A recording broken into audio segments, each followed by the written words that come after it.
Halo guys, selamat datang kembali di channel Irfan Akbar 67. Dalam video kali ini gue mau bahas Tsukiga Michibiku atau sering dikenal dengan Tsukimichi. Seperti biasa gue tuh bakal bahas dari sisi web novelnya.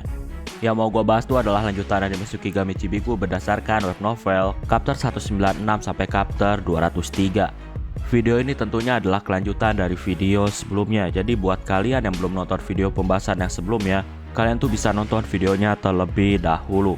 Video ini satu udah jelas spoiler untuk lanjutan animenya. Jadi buat kalian yang gak suka spoiler, kalian bisa close video ini. Sebelum kita mulai, gua mau ngingetin lagi ke kalian, jangan lupa untuk subscribe channel ini. Dan jangan lupa juga untuk nyalain loncengnya supaya kalian dapat notif kalau channel update video terbaru.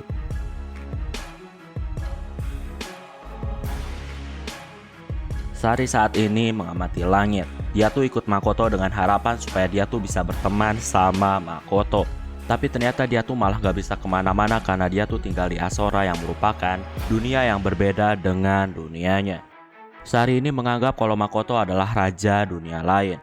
Sari di sini masih terus berpikir, kalau Makoto raja dari dunia lain, maka sangat wajar bagi Makoto memusuhi sang dewi.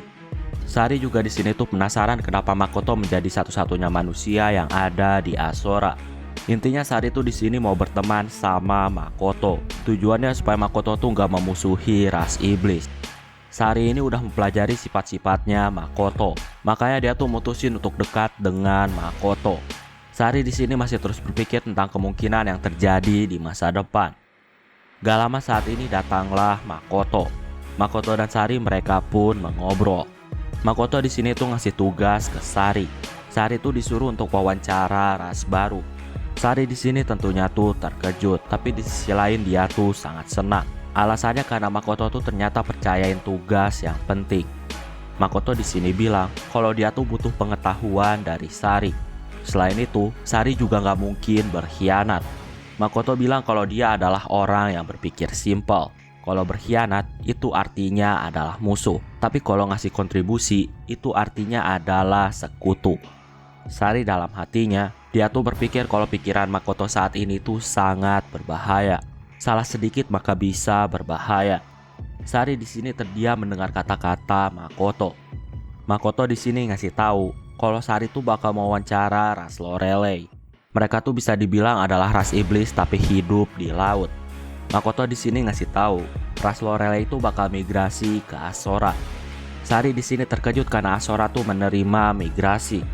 Makoto ngasih tahu di Asora tuh terkadang ada migrasi.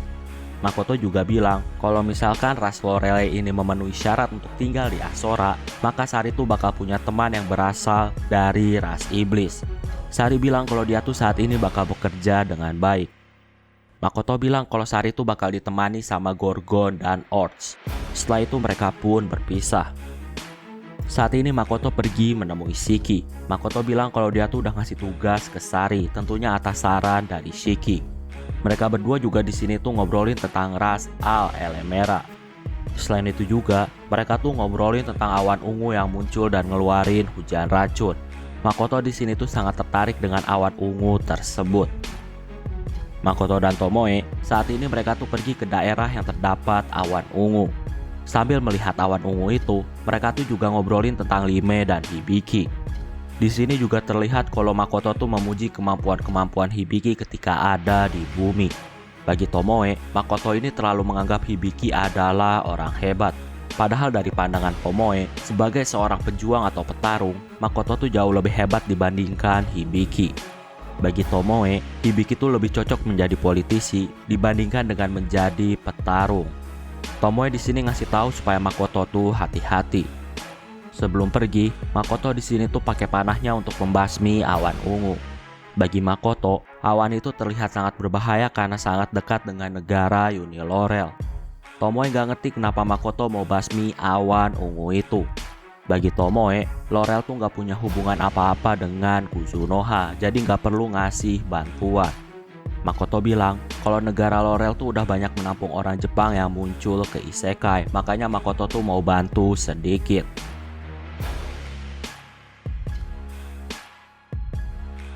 Saat ini Makoto lagi ada di akademi untuk ngasih pelajaran kepada Jin dan yang lainnya. Makoto saat ini tuh ngasih tahu kalau Jin dan yang lainnya bakal berlatih bertarung dengan monster yang baru. Saat ini Makoto memanggil Emma dan Agares. Pertarungan 7 siswa Makoto melawan Emma dan Agares pun dimulai. Jin dan Daena saat ini mulai berlari. Agares saat ini dipenuhi cahaya merah gelap. Melihat itu, Daena tuh langsung mengurangi kecepatannya. Jin juga saat ini tuh waspada dan dia tuh memegang pedangnya. Agares juga di sini tuh ngambil ancang-ancang untuk menyerang. Agares pun maju ke depan dan dia tuh menyerang Daena dan Jin. Dia menyerang Daena dan Jin dengan serangan badai yang tercipta dari serangan dia dan sihir dari Emma. Daena dan Jin terkena serangan, tapi mereka berdua tuh nggak terluka. Sedangkan siswa lain seperti Misura, Izumo, dan Shiv, mereka tuh membuat penghalang. Saat ini Agares tuh dengan mudah menghancurkan ketiga penghalang itu. Misura juga pakai pedangnya untuk menahan serangan.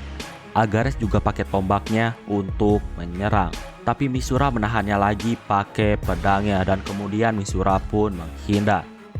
Gak lama, Agares ini tertahan dan dia nggak bisa bergerak sama sihir tanah. Ketika itu terjadi, Agares juga diserang sama tornado api. Itu semua adalah serangan yang berasal dari Izumo dan Shiv. Agares juga saat ini tuh diserang sama panah, tapi dia tuh pakai tombaknya untuk menghentikan serangan. Di sisi lain, Daena menusukkan belati ke arah Emma, tapi ternyata Emma tuh tiba-tiba menghilang seperti ilusi. Seketika, Emma langsung membuat Jin terpental ke udara. Emma juga membuat Daena menjadi es. Emma juga mengubur Misura tuh hampir seluruh badan, jadi hanya kepalanya yang gak kekubur. Izumo juga saat ini tuh dibuat tertidur di tanah. Yuno di sini pakai tendangannya untuk menghentikan sihir yang mengarah ke Amelia dan Shiv. Makoto di sini melihat kalau Yuno dilengkapi sama peralatan seperti yang dia ketahui. Yuno bilang kalau dia tuh pakai peralatan dari perusahaan Kuzunoha dan dia tuh sangat menyukai peralatannya. Bagi Makoto, bentuk armornya itu sangat memalukan. Selain itu, Mio juga udah ngasih buku ke Yuno. Makoto tuh di sini akan menceramahi Mio karena udah ngasih peralatan armor aneh dan buku-buku aneh kepada Yuno. Makoto juga di sini tuh langsung memukul kepala Yuno sampai Yuno akhirnya terkubur di tanah dan tentunya hanya tersisa kepalanya. Yuno hanya teriak karena tiba-tiba dia tuh dikubur. Makoto juga di sini tuh menyuruh Emma untuk mencari buku-buku yang dimiliki sama Mio. Karena buku fantasi dari dunianya tuh udah kesebar ke siswanya, Makoto tuh khawatir kalau buku itu bakal tersebar ke yang lainnya. Makanya Makoto tuh saat ini bertindak untuk mencari buku-buku itu. Saat ini, Lime tuh ternyata ikut dengan party Hibiki. Lime ini ngerasa aneh karena hal itu. Di sini diketahui juga kalau Lime ini kenal dengan Naval.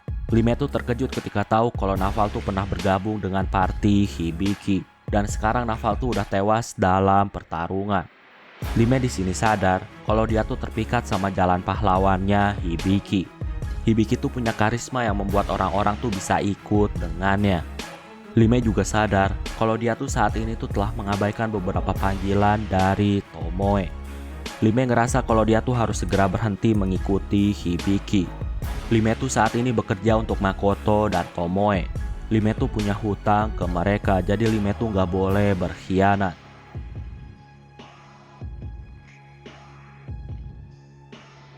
Saat ini, ketika sendirian di hutan dan lagi berpikir, tiba-tiba Hibiki tuh datang menemui Lime.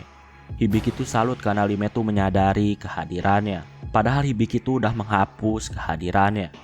Mereka berdua pun akhirnya mengobrol dan Hibiki juga di sini tuh ngasih makanan enak. Hibiki tuh ngasih tahu kalau ada kabar tentang awan ungu dan mereka tuh sekarang diperintahin untuk menuju ke tempat awan itu. Hibiki di sini tuh minta bantuan dari Lime. Di sini Lime tuh setuju untuk membantu Hibiki. Dalam hatinya, bagi Lime, ketika Hibiki yang memintanya, entah kenapa seolah dia tuh mau mengulurkan tangan untuk membantu Hibiki. Lime di sini bilang kalau dia tuh udah banyak membantu Hibiki dan Hibiki harus mengingat itu. Hibiki bilang kalau dia tuh bakal mengingatnya. Bahkan kalau perlu, Hibiki tuh bakal menikah dengan Lime untuk membayar semua hutangnya karena Lime tuh udah banyak membantunya. Lime di sini menganggap kalau itu adalah lelucon yang bodoh. Lime bilang kalau dia tuh memang pecinta wanita, tapi dia tuh nggak pernah berniat menikah. Hibiki di sini terkejut karena dia tuh langsung ditolak. Adegan di sini tuh tepatnya Hibiki tuh kayak bercanda. Setelah banyak ngobrol, mereka pun akhirnya berpisah. Saat ini, Party Hibiki dan Lime tuh sedang menghadapi awan ungu dan mereka tuh kesulitan menghancurkan awan itu. Karena sulit, mereka pun akhirnya berpikir untuk mundur dan mereka pun memikirkan ulang rencananya. Lime saat ini terus berpikir dan dia pun mutusin untuk menghubungi Tomoe. Lime ceritain tentang awan ungu yang muncul di dekat negara Uni Laurel. Lime juga ceritain kalau Hibiki tuh harusnya bisa menjadi sekutu yang bagus bagi Makoto. Tomoe di sini ngasih tahu kalau Hibiki tuh adalah tipe orang yang bisa melukai Makoto. Tomoe juga ngasih tahu kalau Makoto tuh sangat waspada terhadap politisi. Tomoe di sini nyuruh Lime untuk gak gerak dan menghentikan orang lain bergerak dari tempatnya yang sekarang. Lime di sini dia tuh nggak ngerti, tapi karena disuruh Tomoe, maka Lime pun akhirnya mengikutinya. Gak lama, Lime dan Party Hibiki, mereka melihat ras bersayap yang terbang lebih tinggi dari awan itu. Di sini terlihat juga, tiba-tiba ada semacam serangan benang tebal yang mengarah ke awan ungu dan Party Hibiki. Lime tuh di sini ngerasa kalau dia tuh udah gak dibutuhin, makanya dia tuh mau dibunuh. Lime pun menutup matanya dan dia tuh menerima kematiannya. Tapi ternyata Lime tuh gak mati. Gak lama Lime tuh menyadari kalau itu semua adalah serangannya Makoto. Dengan sekejap, serangan itu mampu memusnahkan awan ungu dan benang halus itu mengarah ke Party Hibiki. Kekuatan itu sangat luar biasa dan itu mengejutkan Party Hibiki dan Lime. Bagi Lime, ketika melihat kekuatan Makoto, seolah-olah Makoto tegasin lagi kalau dia tuh adalah tuan dari Lime. Lime di sini meyakinkan diri kalau dia tuh adalah anggota dari perusahaan Kuzunoha dan dia tuh gak bakal berkhianat. Hibiki di sini yang melihat kekuatan gila itu dia pun gemetara. Hibiki di sini nanya, apakah kekuatan tadi adalah kekuatan truth dari Lime. Lime bilang kalau dia tuh udah berkonsultasi dengan seseorang dan orang itulah yang telah membuat awan ungu itu menghilang. Hibiki di sini terkejut dan dia tuh entah kenapa yakin kalau orang itu berasal dari perusahaan Kuzunoha. Setelah itu Lime pun di sini pamit kepada Hibiki.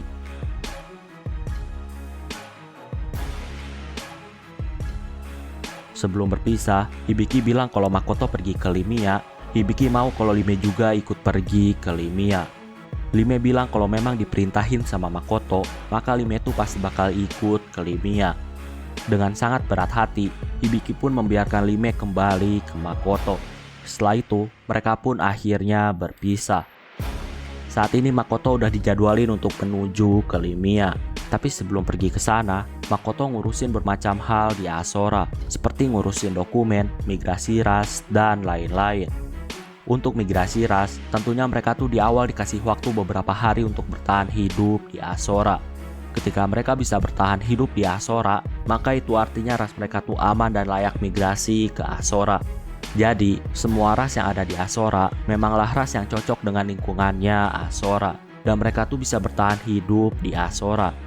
Contohnya saat ini Makoto lagi menseleksi ras yang ada di laut. Ras-ras yang ikut seleksi, mereka tuh saat ini tinggal di laut terlebih dahulu. Setelah itu mereka tuh dilihat kalau mereka tuh bisa bertahan atau enggak. Di laut tuh ada monster kayak hiu, gurita raksasa, dan lain-lain. Jadi mereka tuh harus bisa bertahan hidup dari serangan monster-monster alami yang ada di Asora. Nah, karena rata-rata ras yang ikut seleksi tuh bisa bertahan hidup, maka semua ras itu bakal ikut seleksi tahap selanjutnya. Selanjutnya tuh seperti wawancara dengan Makoto. Makoto dan Tomoe saat ini ngobrolin banyak hal. Salah satunya tuh ngobrolin tentang para siswa Makoto. Makoto tuh di sini ngasih tahu kalau perkembangan siswanya tuh meningkat drastis. Bahkan para siswanya punya kekuatan yang sangat jauh dari siswa lain. Gak lama, Tomoe dapat info dari Lime. Tomoe ngasih tahu awan ungu yang sebelumnya Makoto hancurkan, ternyata awan itu masih belum hancur 100%. Dan sekarang awan itu ternyata muncul lagi. Saat ini, Lime dan Party Hibiki tuh lagi kesulitan dalam menghadapi awan ungu itu. Makoto pun mutusin untuk bergerak dan tentunya mereka juga membawa ras bersayap. Di sini Tomoe juga minta ke Makoto kalau Makoto tuh harus nunjukin kekuatan Makoto di depan mata Lime. Tomoe bilang kalau Lime tuh akhir-akhir ini menjadi pemalas, makanya Lime tuh harus dikasih tahu siapa tuannya. Singkatnya, Makoto saat ini pakai panahnya untuk memusnahkan awan ungu. Saat ini, Makoto bertemu dengan ras serigala. Mereka tuh saat ini mengobrol. Makoto juga di sini tuh ngasih tahu soal laut yang baru muncul di Asora. Makoto di sini tuh nanya tentang ras Elemera kepada ras serigala. Jadi di sini ada konflik kecil di antara keduanya. Makanya Makoto tuh nanya kepada ras serigala. Makoto bilang kalau ras Elemera tuh nggak mau lagi ada di hutan bersama ras serigala. Serigala bilang kalau ras Elemera tuh rasanya sangat enak. Karena enak, makanya ras serigala tuh mengejar ras Elemera. Makoto bilang kalau semua ras di Asora tuh harus bisa hidup berdampingan. Makoto mau kalau ras serigala tuh bisa berdampingan dengan ras manapun. Makoto juga saat ini tuh mikirin ras Elemera yang memang sering dimangsa sama ras lain. Setelah banyak mengobrol, Makoto pun akhirnya pergi. Makoto saat ini pergi menuju ke tempat ras rock yang ada di gunung. Makoto di sini ngasih tahu kalau ras Elemera tuh bakal tinggal di daerah gunung. Makoto mau kalau ras rock tuh jangan memakan ras Elemera. Ras rock di sini mengerti dan mereka bakal menerima ras Elemera.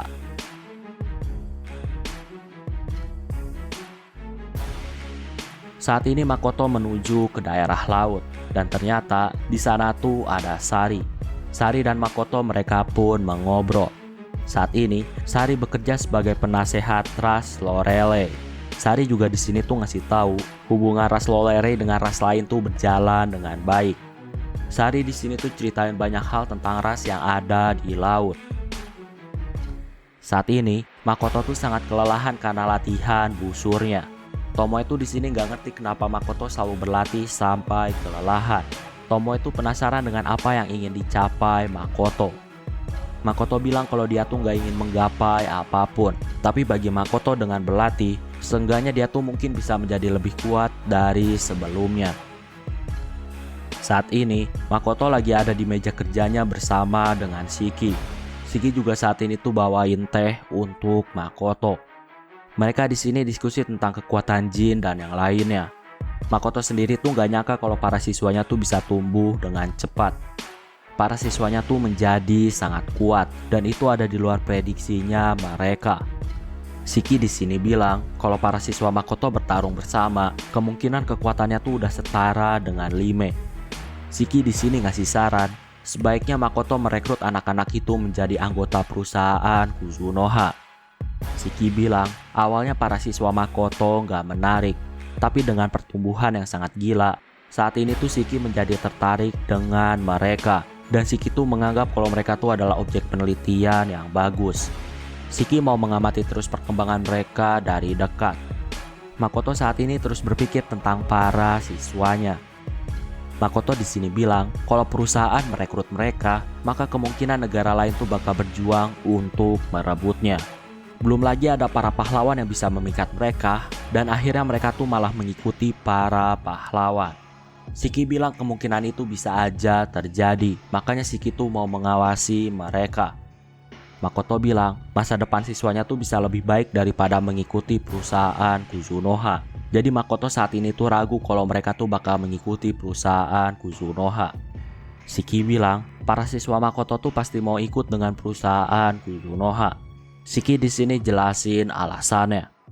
Setelah mendengarkan penjelasan, Makoto di sini bilang kalau dia tuh bakal pikirin usulan dari Shiki. Makoto tuh saat ini masih mikirin usulan dari Shiki. Shiki ini sebenarnya tertarik sama jin dan dia mau jadiin jin sebagai objek penelitian. Shiki penasaran dengan perkembangan kekuatan dari jin yang meningkat sangat pesat. Makoto juga mengakui kalau kekuatan jin sangat luar biasa. Makoto dan Shiki saat ini mereka pun berdiskusi. Kalau emang nanti para siswanya bekerja untuk Kuzunoha, tentunya para siswa tuh harus dikasih tugas yang sesuai dengan kebutuhan perusahaan Kuzunoha. Intinya di sini, Shiki dan Makoto tuh masih diskusi tentang para siswanya. Mereka tuh mengevaluasi para siswa dari kehidupan, masa lalu, dan lain-lain. Selain diskusiin para siswa, Makoto juga di sini tuh minta saran dari Shiki tentang siapa yang harus dia bawa untuk pergi ke Limia. Jadi Makoto tuh bingung mau memilih Tomoe atau Mio. Shiki dengan cepat jawab Mio. Tapi Makoto di sini tuh ngeliat tingkah Shiki yang agak aneh. Sebelum Shiki pergi, Shiki bilang kalau Makoto tuh harus ngasih tahu Mio bahwa Shiki tuh memilih Mio untuk pergi bareng bersama Makoto. Makoto di sini tuh bingung dan heran dengan sikap aneh dari Shiki.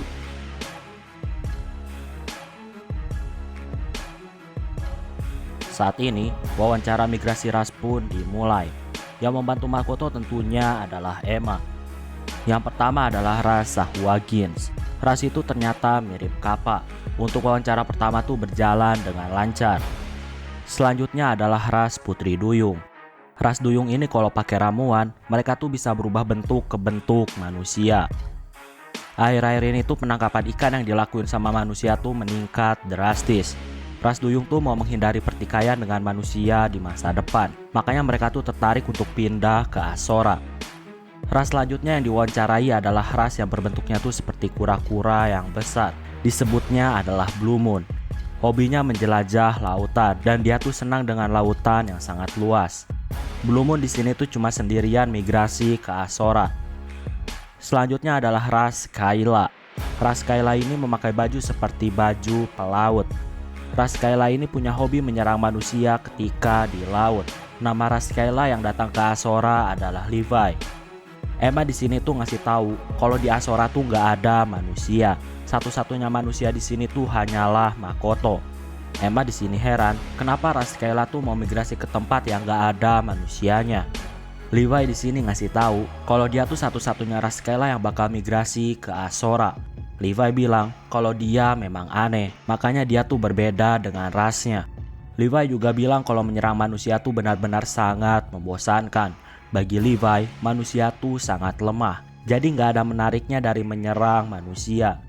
Levi tuh pengen mencari kesenangan yang lain, dan Azora adalah tempatnya. Levi tuh pengen ngelawan orang-orang kuat dari berbagai ras. Makoto di sini mengerti kalau Levi adalah cewek yang maniak bertarung. Tapi walaupun gitu, Makoto tegasin kalau di Azora tuh ada aturannya. Kalau mau hidup di Azora, maka harus ikut aturannya. Levi di sini mengerti.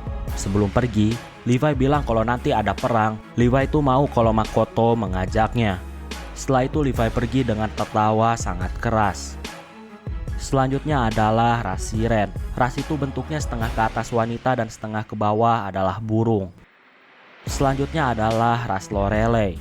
Seperti yang gua bilang kalau mereka tuh masuk dalam ras iblis, tapi mereka ini tinggal di sekitar air.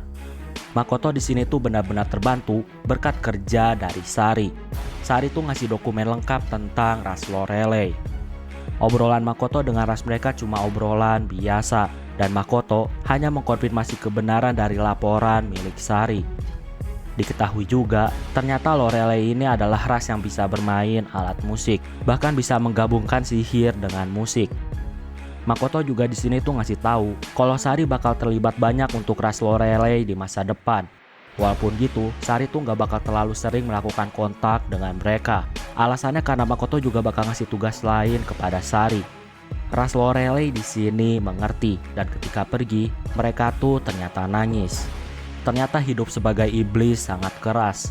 Walaupun mereka pindah ke daerah laut, ternyata hidup mereka tuh gak membaik. Mereka tuh ternyata masih hidup dalam kesusahan.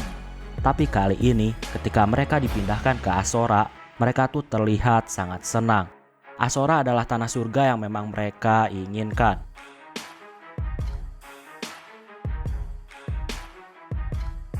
Nah, itulah untuk pembahasan video kali ini. Jadi di sini gua tuh cuma merangkum cerita. Kalau kalian mau lebih detail, kalian tuh bisa baca novelnya sendiri. Oke, kayaknya cukup untuk video pembahasan kali ini. Terima kasih karena udah nonton video ini sampai habis. Jangan lupa untuk subscribe, like, dan yang paling penting adalah jangan lupa untuk share video ini ke teman-teman kalian. Sampai bertemu kembali di video-video selanjutnya. Terima kasih.